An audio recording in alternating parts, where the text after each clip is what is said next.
Hello दोस्तों, नमस्कार। Current affairs 2025 की महत्वपूर्ण टॉपिक की सीधी बात नो बकवास सीरीज में आप सभी साथियों का स्वागत है। तो हम आप लोगों के लिए इस महत्वपूर्ण सीरीज में करंट अफेयर्स के चुने हुए टॉपिक्स को लेके आए हैं और इन महत्वपूर्ण टॉपिक्स के हम उन्हीं बिंदुओं पर बात करेंगे जहां से परीक्षा में क्वेश्चन पूछे जाने की संभावना है। तो क्लास शुरू करने से पहले एक मोटिवेशनल क्वेट को देखते हैं कि न पूछो कि मेरी मंजिल कहाँ है, न पूछो कि मेरी मंजिल कहाँ है, अभी तो सफ़र का इरादा किया है, न हारूंगा हौसला इस सफ़र में, मैंने खुद से ये वादा किया है।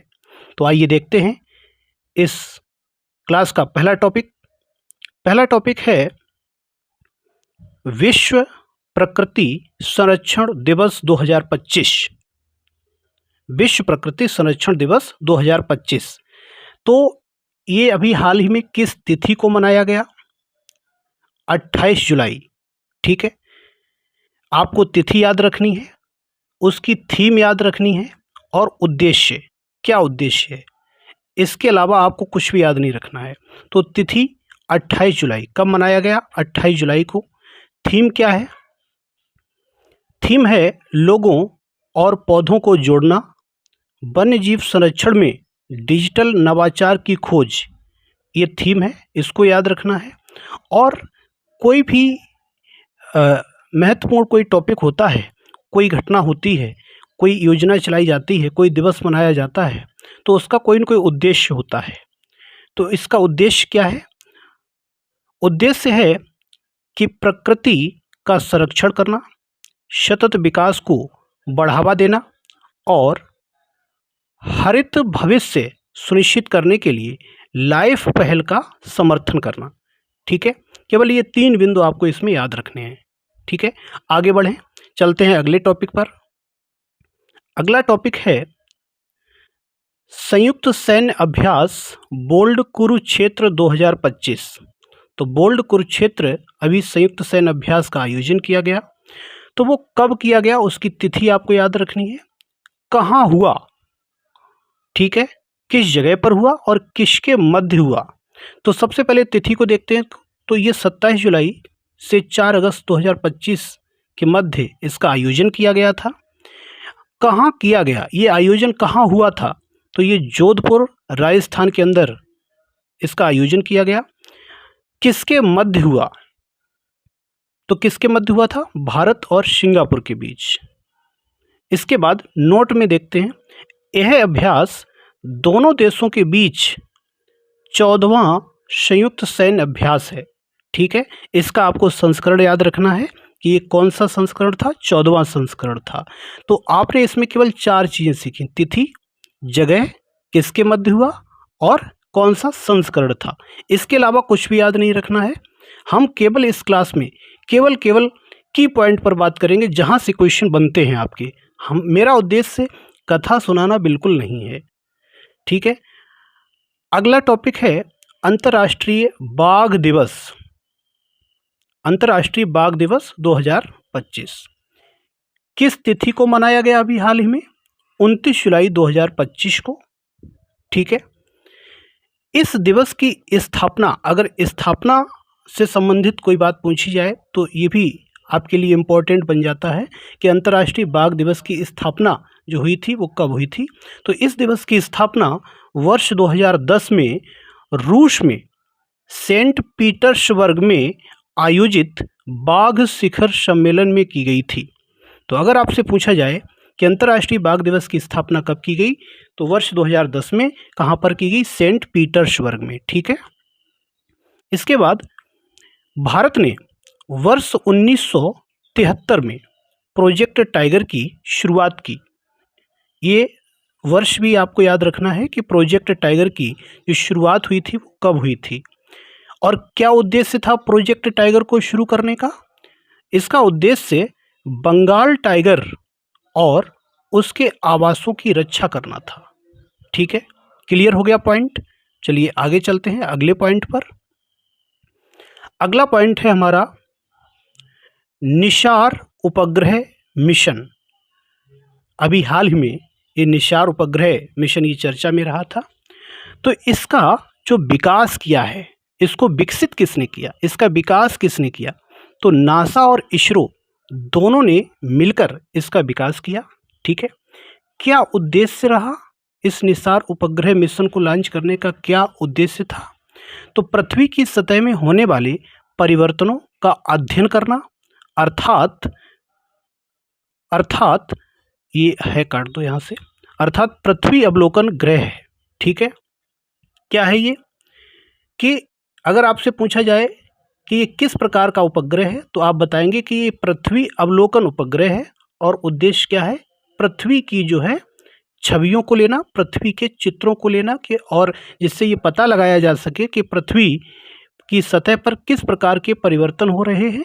ठीक है, ये इसका उद्देश्य है। इसका प्रक्षेपण कहाँ से किया गया? इसका प्रक्षेपण अभी हाल ही में 30 जुलाई को हुआ है। कहाँ से हुआ? श्रीहरिकोटा से। और किस व्हीकल से हुआ? तो इस व्हीकल का आपको नाम याद रखना है, GSLV F-16 रॉकेट द्वारा इसको लॉन्च किया गया। ठीक है, तो ये कुछ महत्वपूर्ण पॉइंट हैं जो आपको याद रखने हैं। ठीक है, आगे चलते हैं। एसएसबी के नए महानिदेशक ये कौन बने हैं? ये बने हैं संजय सिंघल। तो ये अपना पदभार कब संभालेंगे, कब से संभालेंगे? तो 1 सितंबर 2025 से ये पदभार अपना संभाल लेंगे। ठीक है, और ये किसके स्थान पर आ रहे हैं ये भी आपको याद रखना है। तो वे अमृत मोहन प्रसाद का स्थान लेंगे, जो 31 अगस्त 2025 को सेवानिवृत्त होंगे।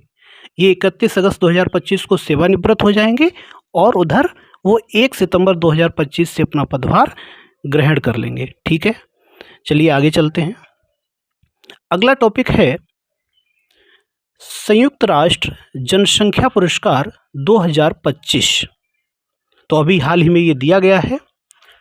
तो ये किससे मिला है ये याद रखना है, क्यों मिला है? तो सबसे पहले किसे मिला है? तो ये मिला है वर्षा देश पांडे को। क्यों मिला है? लैंगिक समानता और प्रजनन अधिकारों को बढ़ावा देने के लिए ये पुरस्कार दिया गया। किस लिए दिया गया? लैंगिक समानता और प्रजनन अधिकारों को बढ़ावा देने के लिए। क्लियर हो गया पॉइंट? ये जो वर्षा देश पांडे हैं, ये सतारा महाराष्ट्र राज्य की रहने वाली हैं और इन्हें यह पुरस्कार न्यूयॉर्क में दिया गया। अगर जगह का नाम पूछा जाए तो कहाँ दिया गया? न्यूयॉर्क के अंदर।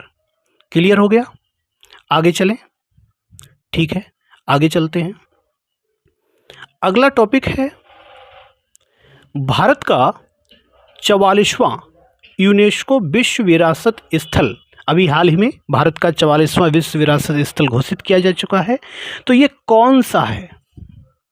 ये है मराठा सैन्य परिदृश्य, यानी मराठा सैन्य परिदृश्य को अभी हाल ही में 44वां यूनेस्को विश्व विरासत स्थल घोषित किया गया है। क्लियर हो गया?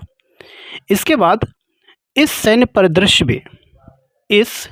परिदृश्य में मतलब मराठा सैन्य परिदृश्य में 12 किले शामिल हैं। अगर आपसे पूछा जाए इसमें कितने किले शामिल हैं, तो 12 किले शामिल हैं और इनमें से एक जो किला है वो तमिलनाडु के अंदर है। कहाँ है? तमिलनाडु के अंदर। ठीक है, और 11 किले महाराष्ट्र के अंदर हैं। जो तमिलनाडु में जो किला स्थित है उसका नाम क्या है? जिंजी का किला। ये आपको याद रखना है। ठीक है, 11 किले महाराष्ट्र में है और एक किला महाराष्ट्र से बाहर है जिसका नाम है जिंजी का किला। क्लियर? आगे चलें। अगला टॉपिक है पैसेक्स अभ्यास 2025। अभी हाल में ये संपन्न हुआ। कहाँ पर हुआ? ये जगह का नाम आपको याद रखना है, अरब सागर में। देखिए, कथा पढ़ने के लिए आप कोई भी मैगजीन ले लें, उससे आप पढ़ सकते हैं।